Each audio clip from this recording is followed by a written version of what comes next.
Prénotion de Cos. Chapitre 1er. Des frissons, des fièvres, du délire. 1. Ceux qui, après un frisson, sont pris d'un refroidissement général, avec douleur à la tête et au cou, restent sans voix et se couvrent de petites sueurs générales, meurent lorsqu'ils semblent revenir à eux. 2. L'agitation avec refroidissement est très mauvaise. Pror. 27. 3. Le refroidissement avec endurcissement des parties externes, c'est pernicieux. Pror. 77.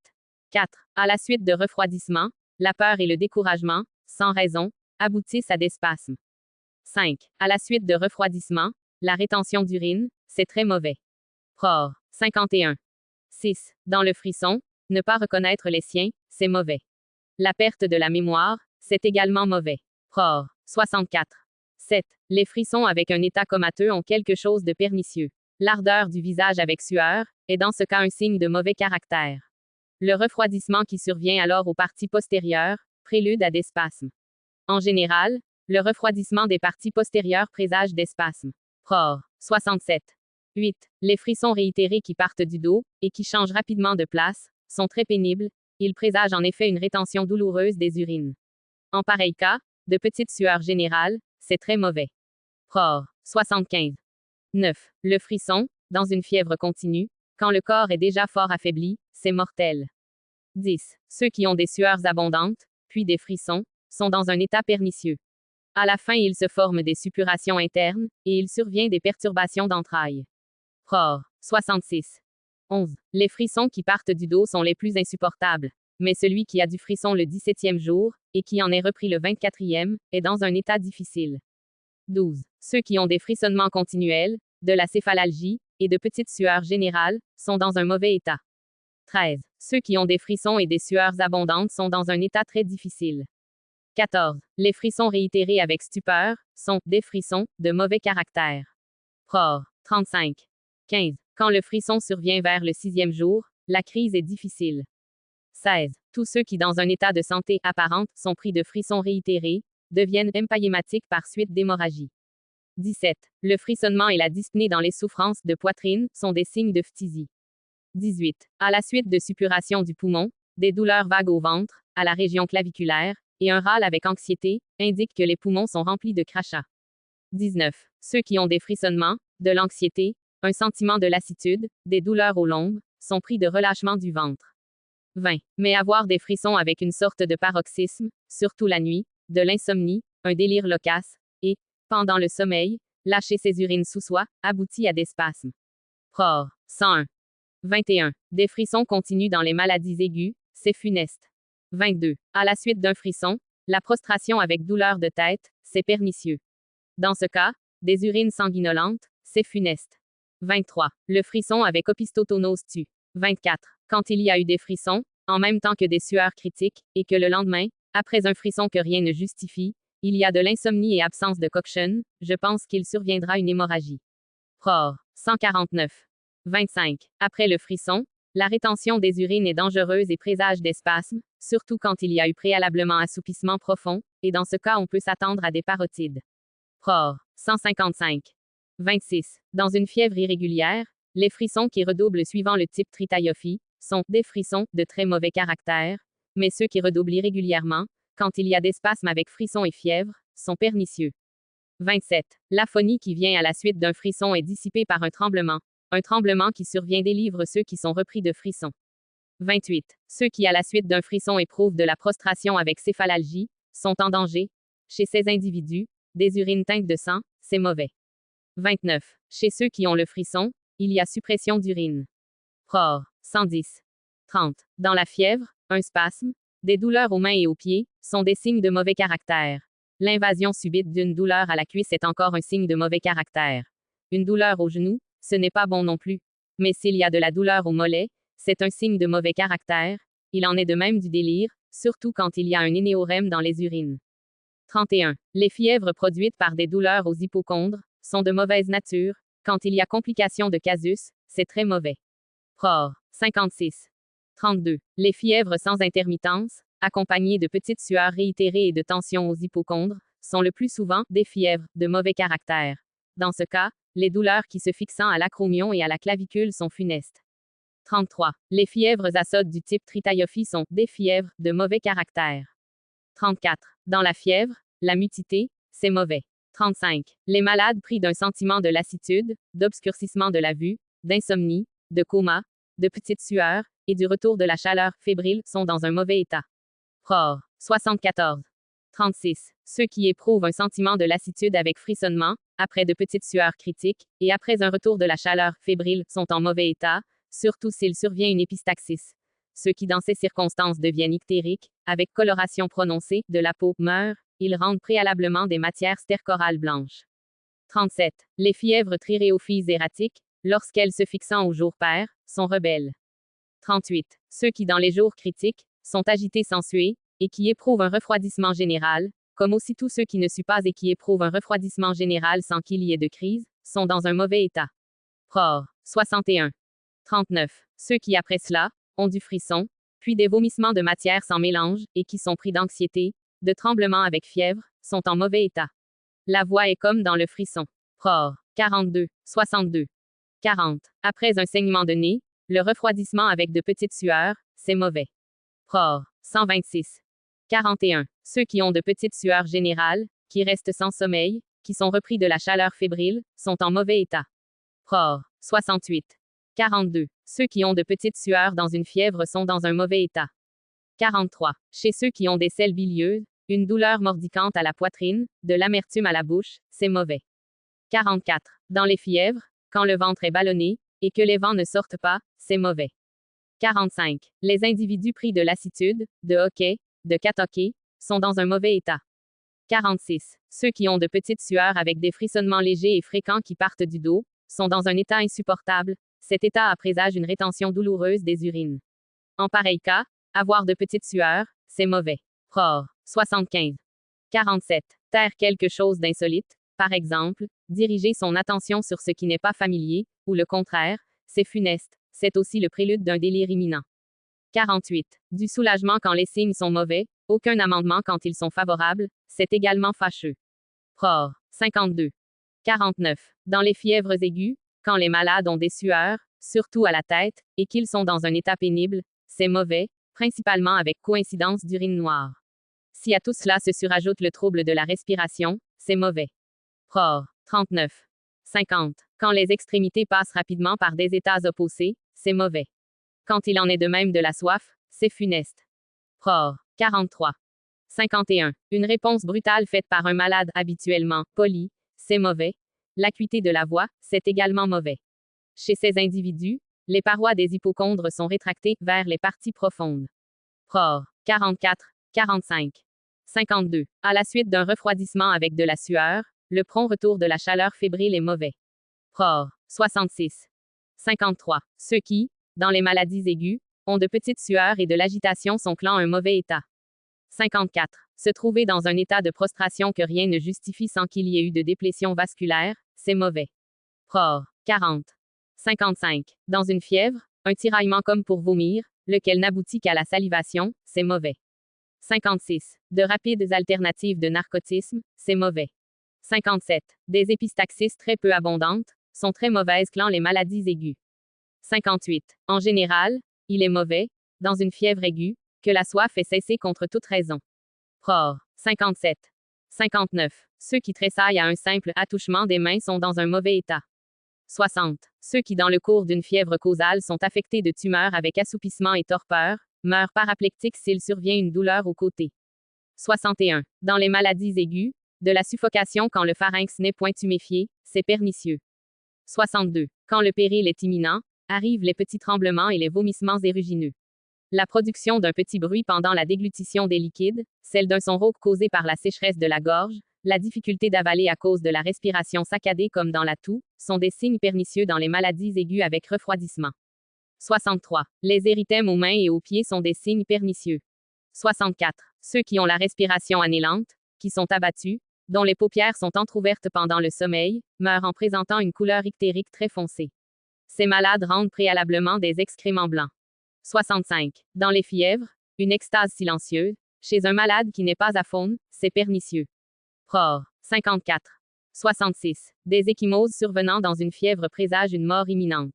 67. Quand une douleur de côté se manifeste dans une fièvre, des selles aquoso-bilieuses abondantes soulagent le malade, Mais quand il survient de l'anorexie, puis des sueurs, avec coloration intense du visage, relâchement du ventre et un peu de cardialgie, les malades, après avoir langui quelque temps, meurent avec les symptômes de la péripneumonie. 68. Chez un fébricitant, si, dès le début, de la bile noire est évacuée par haut ou par bas, c'est mortel. 69. À la suite d'un refroidissement chez un individu qui n'est pas sans fièvre et qui soût aux parties supérieures, l'agitation développe le phrénitie et devient bientôt pernicieuse. Pror. 27. 70. Les douleurs qui deviennent en peu de temps aiguës et qui se portent vers les clavicules et vers les parties supérieures, sont pernicieuses. 71. Dans les maladies de long cours et pernicieuses, une douleur au siège est mortelle. 72. Chez les malades déjà affaiblis, la perte de la vue et de l'ouïe, la déviation de la lèvre, de l'œil ou du nez, c'est mortel. 73. Dans les fièvres, une douleur à l'aine indique que la maladie sera longue. 74. Dans les fièvres, l'absence de crise les prolonge, mais elle ne les rend pas pernicieuses. 75. Les fièvres produites par des douleurs intenses sont de très longue durée. 76. Les tremblements, la carphologie, le délire sont des indices de phrénitie, et, dans ce cas, les douleurs au mollet indiquent l'égarement de l'esprit. Pror. 34. Pronost. 4. 77. Tous ceux qui, dans une fièvre continue, gisent sans voix et sont pris d'un clignotement perpétuel, réchappant-si, après un saignement de nez et un vomissement, ils parlent et reviennent à eux, mais si cela n'arrive pas, ils sont pris de dyspnée et meurent promptement. 78. Quand ceux qui sont pris de fièvre ont un paroxysme le lendemain de l'invasion. 79. Une rémission le 3e jour, un paroxysme le 4e, c'est mauvais. En effet, ces paroxysmes ne produisent-ils pas le phrénitie? 80. Tous ceux chez lesquels les fièvres cessent dans des jours non critiques, sont exposés à des rechutes. 81. Les fièvres faibles au début et qui plus tard s'accompagnent de battements à la tête et d'urine ténue, ont des paroxysmes aux approches de la crise, il n'y aurait rien d'étonnant qu'il survînt du délire et aussi de l'insomnie. 82. Dans les maladies aiguës, les mouvements insolites, l'agitation générale, le sommeil troublé, présage d'espasmes chez quelques individus. 83. Le réveil agité, avec l'air hagard et avec du délire, c'est funeste. C'est aussi l'indice d'un état spasmodique, surtout s'il y a des sueurs. Le refroidissement du cou, du dos et de tout le corps, indique également un état spasmodique dans ce cas, les urines sont furfuracées. Pror. 112, 113. 84. Le délire avec chaleur ardente est spasmodique. 85. Le délire qui s'exaspère en peu de temps est un délire férin, il présage des spasmes. Pror. 26, et aussi 123 initiaux. 86. Dans les maladies de long cours, la tuméfaction du ventre sans cause légitime amène des spasmes. 87. Une insomnie soudaine avec trouble, des épistaxis légères, pendant la nuit du 6e jour un peu de soulagement, puis le lendemain de nouvelles souffrances, de petites sueurs, un assoupissement profond, du délire, amène une hémorragie nasale abondante, laquelle dissipe ces affections. Des urines aqueuses présagent cet ensemble de symptômes. Pror. 132. 88. Parmi les individus qui tombent dans un transport mélancolique avec les symptômes précédents, ceux qui ont des tremblements, sont dans un état fâcheux. 89. Le délire avec dyspnée et sueur est mortel. Il l'est aussi avec la dyspnée et le hoquet. 90. Dans le phrénitie, quand les songes se traduisent à l'extérieur, c'est bon. Pror. 5.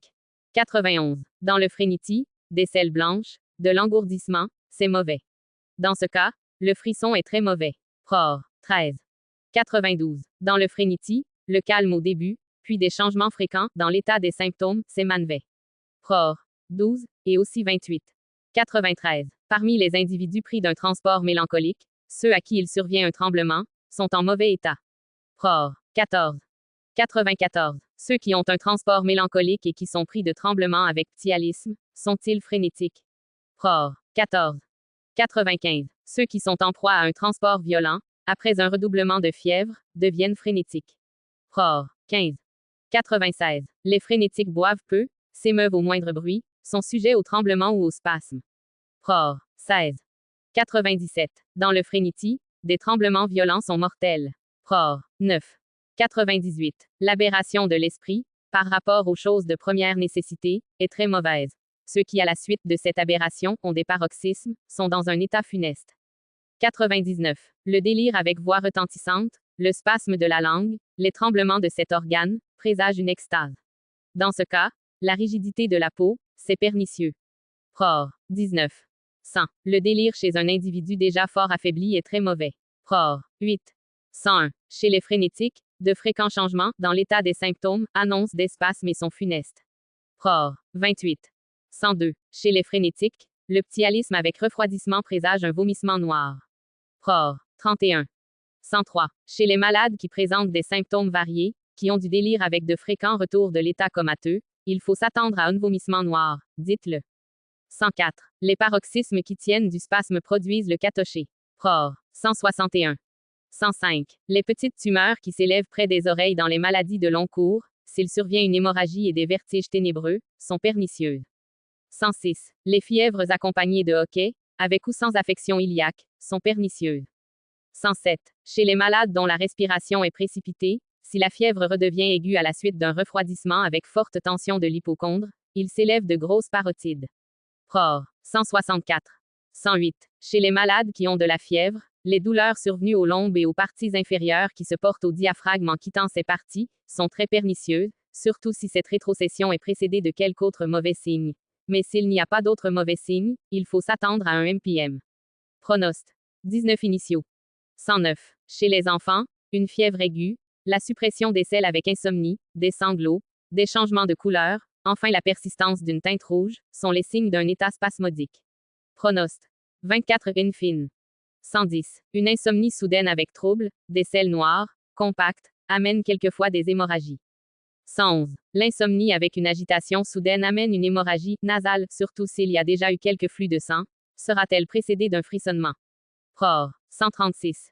112. Les malades qui sentent un peu de refroidissement général, ceux qui toussent et qui ont de petites sueurs partielles à l'approche des paroxysmes, ont une maladie de mauvais caractère. 113. Quand à une douleur de côté s'ajoute de la suffocation, les malades deviennent empayématiques. 114. Chez ceux qui ont une fièvre continue, s'il s'élève des pustules, surtout le corps, c'est mortel. S'il ne se forme pas quelques dépôts purules, c'est surtout en pareil cas que les parotides ont coutume de se former. 115. Dans une maladie aiguë, être froid au dehors, mais brûlant au dedans et altéré, c'est mauvais. Pror. 7. 116. Les fièvres continues, qui redoublent le 3e jour, sont dangereuses. 117. Pour ceux que la fièvre quitte quelquefois, il n'y a pas de danger. 118. Dans les fièvres de long cours, il survient des abcès sur quelques parties du corps ou des douleurs aux articulations. Et si cela arrive, ce n'est pas sans avantage. 119. Dans une maladie aiguë, la céphalalgie, la rétraction spasmodique de l'hypocondre, s'il n'y a pas de saignement de nez, tendent aux phrénities. 120. Les fèves lépiries, s'il ne survient pas un choléra, n'ont pas de solution. 121. Un ictère se manifestant avant le 7e jour d'une maladie, c'est mauvais. Au 7e, au 9e, au 11e et au 14e, c'est un signe critique s'il ne durcit pas dans l'hypocondre droit, autrement le cas est douteux. 122. De fréquentes rechutes avec persévérance des mêmes symptômes, des flux de sang vers le temps de la crise, amènent un vomissement de matière noire, les malades sont même pris de tremblements. 123. Dans les fièvres tierces, les douleurs qui redoublent en suivant le type tierce, font rendre par les selles des grumeaux de sang. 124. Dans les fièvres, le battement et la douleur du vaisseau qui est au cou aboutissent à une dysenterie. 125. Changer fréquemment de couleur et de chaleur est avantageux. 126. Dans les maladies bilieuses, une respiration grande, une fièvre aiguë avec tuméfaction de l'hypocondre, développe des parotides. 127. Ceux qui relèvent d'une longue maladie, et qui mangent avec appétit sans reprendre parfaitement, ont des rechutes d'un mauvais caractère. 128. Chez les fébricitants, quand les vaisseaux des tempes battent, que le visage est coloré, et que l'hypocondre n'est pas souple, la maladie se prolonge. Elle ne cesse point sans une abondante hémorragie du nez ou sans un hoquet, ou sans un spasme, ou sans une douleur aux hanches. 129. Dans le cause, une évacuation alvéole abondante et précipitée, c'est mortel. 130. À la suite d'une douleur très pénible du ventre, une fièvre causale, c'est pernicieux. 131. Dans les causus, s'il survient des tintements d'oreilles, avec obscurcissement de la vue et sentiment de pesanteur au nez, les malades sont pris d'un transport mélancolique, s'ils n'ont pas eu d'hémorragie. Pror. 18. 132. Les tremblements qui surviennent dans les causus, le délire les fait cesser. 133. Dans le causus, un flux de sang par les narines le 4e jour, c'est mauvais, à moins qu'il ne paraisse quelque autre bon symptôme. Au 5e jour, c'est moins dangereux. 134. Dans les causus, quand les malades ont un peu de refroidissement à la superficie du corps, avec des selles aquoso-bileuses, fréquentes, et déviation des yeux, c'est mauvais, surtout si les malades sont pris de catoché. Pror. 81. 135. Le causus cesse s'il survient un frisson. 136. Les causeux ont coutume de récidiver au 5e jour. Ensuite les malades ont de petites sueurs, sinon c'est au 7e qu'ils récidivent. 137. Le 14e jour juge les causus, soit qu'il apporte du soulagement ou qu'il donne la mort. 138. À la suite d'un causus, s'il ne se fait pas de dépôt purulent vers les oreilles, on n'est pas entièrement délivré. 139. Ceux qui sont affectés de léthargus, tremblent des mains, sont assoupissent, ont mauvais teint, sont œdémateux, ont les pulsations lentes, les paupières inférieures gonflées, se couvrent de sueur. Leur ventre se tuméfie et rend des matières bilieuses et sans mélange ou bien il est très desséché. Les urines et les selles viennent aussi sans produire aucune sensation. Les urines sont jumenteuses. Les malades ne demandent ni à boire ni aucune autre chose. Revenus à eux, ils disent sentir de la douleur au cou et éprouver un bourdonnement dans les oreilles. 140. Ceux qui réchappant du léthargus deviennent le plus souvent empaillématiques. 141. Chez tous les fébricitants, quand les tremblements cessent sans crise, ils se forment plus tard, aux articulations, des tumeurs douloureuses qui suppurent, et la vessie devient douloureuse. 142. Parmi les fébricitants, chez ceux qui ont des rougeurs au visage, une douleur de tête intense, des pulsations vasculaires, il survient le plus souvent une hémorragie nasale. Chez ceux au contraire qui ont du dégoût, des douleurs au cardia, un ptyalisme, c'est un vomissement. Chez ceux qui ont des éructations, des vents, des borborigmes avec météorisme du ventre, ce sont des perturbations du ventre. 143. Chez ceux qui traînent sans danger une fièvre continue, avec absence de douleur, de phlegmasie, ou d'une autre cause apparente qui l'entretienne, on doit s'attendre à des dépôts, avec douleur et tuméfaction, surtout aux régions inférieures. On doit particulièrement s'attendre à ces dépôts chez les individus âgés de 30 ans, et on en soupçonnera la formation si un A-fièvre a passé le 20e jour. Ils sont plus rares chez les sujets plus âgés, quoique la fièvre ait duré plus longtemps. Les fièvres qui quittent et reprennent irrégulièrement, dégénèrent facilement en fièvre carte, surtout en automne, et principalement chez ceux qui ont plus de 30 ans.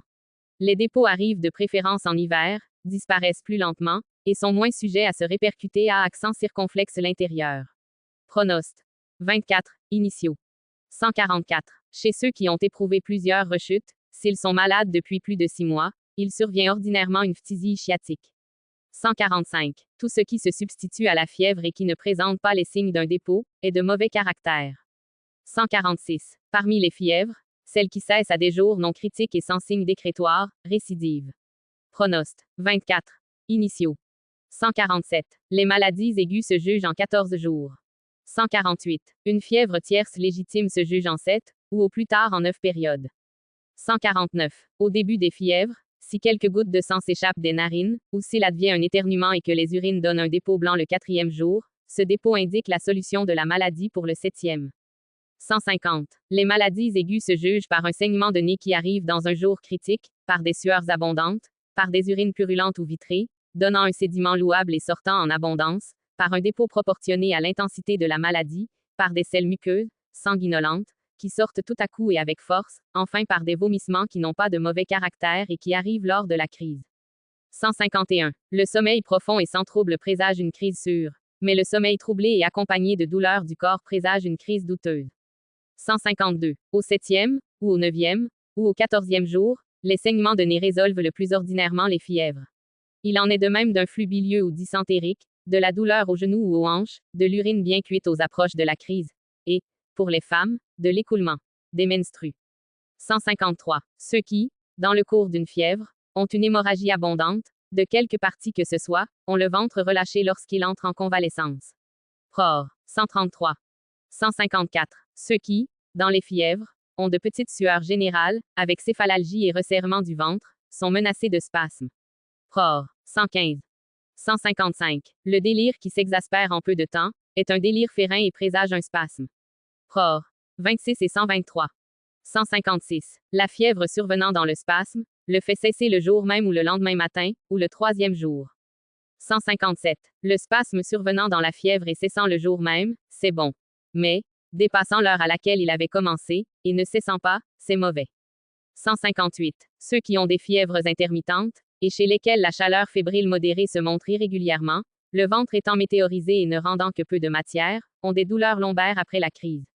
Leur ventre se relâche alors subitement et abondamment. Mais ceux dont la peau est brûlante au toucher, qui sont engourdisses, altérés et agités, tombent dans une prostration complète si les selles se supprimant. Quelquefois des rougeurs inflammatoires qui paraissent aux pieds présagent cet état. 159. Les fièvres cartes hivernales se transforment aisément en maladies aiguës. Suite.